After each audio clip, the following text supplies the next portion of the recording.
every guy's a sucker, whether or not they're going to admit to it. So they're gonna like this movie if they watch it with their friends and they tell them about it. Like, great. If they keep it to themselves, but they're gonna watch it. It's gonna be great. Yeah.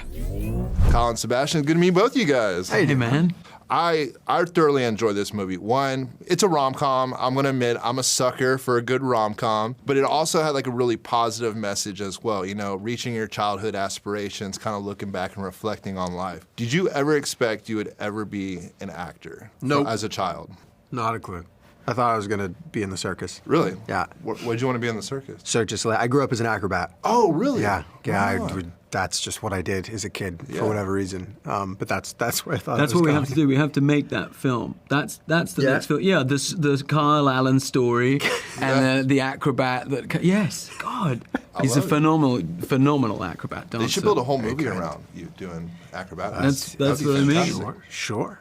Okay, let's go and write I'm here. it. Netflix, you already heard it right now. Yeah, exactly. What about for you, Sebastian? I wanted to be Elton John. And Really? as you can see, it didn't Oh, he's got the happen. pipes. No, He's got the I pipes, don't though. really. I don't know what I wanted to be. I was just saying I really like planes. Weirdly, I like plane spotting. So I thought about. I never wanted to be a pilot, but stuff like that. I don't know. Build planes, maybe.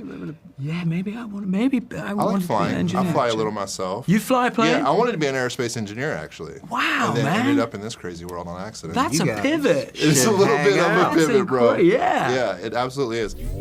Was there a moment or a scene that made you reflect back on your own life? Because watching the movie, during the pandemic, actually did make a life list.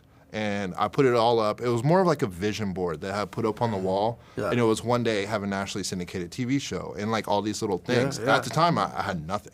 Right. And it's all come to fruition. Now I Wow. do have a TV show. And so like I truly believe that Amazing. if you wake up every morning, brush your teeth, and just look at it, it's going to end up happening. That's incredible, dude. So I'm wondering if there were any Congratulations. scenes in the film where it made you kind of reflect back on your own life. Oh, I think I was doing a movie, so I think Pretty cool. I reflected and was like, "Whew, made it. This is Like, I'm here. I'm in New York. I'm shooting a film. And Yeah, I was going to say, guys. I mean, very making a lucky. film in New York City. I mean, because that in itself is kind of, making a film is such an extraordinary thing to be able to do, but to make it in New York is... As a character yeah, itself, it's kind of, yeah. I'd never done that. I know you'd done that a bit before, but that was a pretty cool thing to do. What sets this rom-com apart, or what's going to attract the guys? Because some guys like rom-coms, some don't. I'm a sucker, like I said, for a good Yeah. rom-com. Yeah. I'd see every guy's a sucker, whether or not they're going to They're gonna admit to admit it. So they're gonna like this movie if they watch it with their friends and they tell them about it. Like, great. If they keep it to themselves, but they're gonna watch it. It's gonna be great. Yeah. Okay. Yeah. They're gonna like it. Was there ever a moment, because she's going through quite a bit in her life, has there ever been a moment that you think back to yourself and you're like, how am I going to get through this? Like, what helped push you through? Because for me, it became, you had to become sick and tired of being sick and tired. You know, you just have to like go out and you're like, you know what, I'm not going to be like this anymore, you know, and I'm going to go out and put out the work. How do you push yourself through those tough days? I think that it's just, I actually think that it's other people.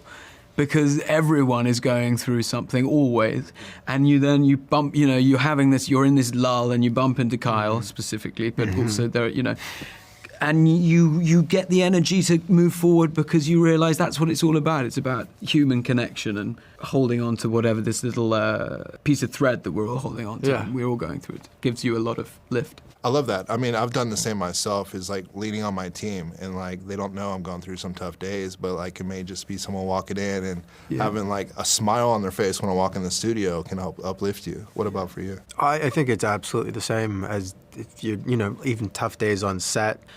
Being up all night by yourself, working on something that it can be pretty rough, but we do it as a community. It's fun. Yeah. I think it's less about something arduous holding you down and more about like, how do we make this light? How do we bring levity to this difficult situation? And it's usually people that do that. Yeah. There's always someone, actually, and there's always someone or someone else somewhere that's having a worse day. Yeah, exactly. Surely, I mean, especially with You're just like, what thank we goodness do. it's not me today. Yeah, exactly, Yeah. Well, you guys did a fantastic job. I'm actually looking forward to watching it again because I just enjoyed it that much. And like I said, I mean, just being able to like look back, reflect on your life, you know, and I think a big part a lot of us forget is to look back on the childlikeness. Like, what were we when we were 13 years old? And maybe start incorporating more of that into our own lives as well. Totally. Yeah. Yeah. Only on the Backstage Experience.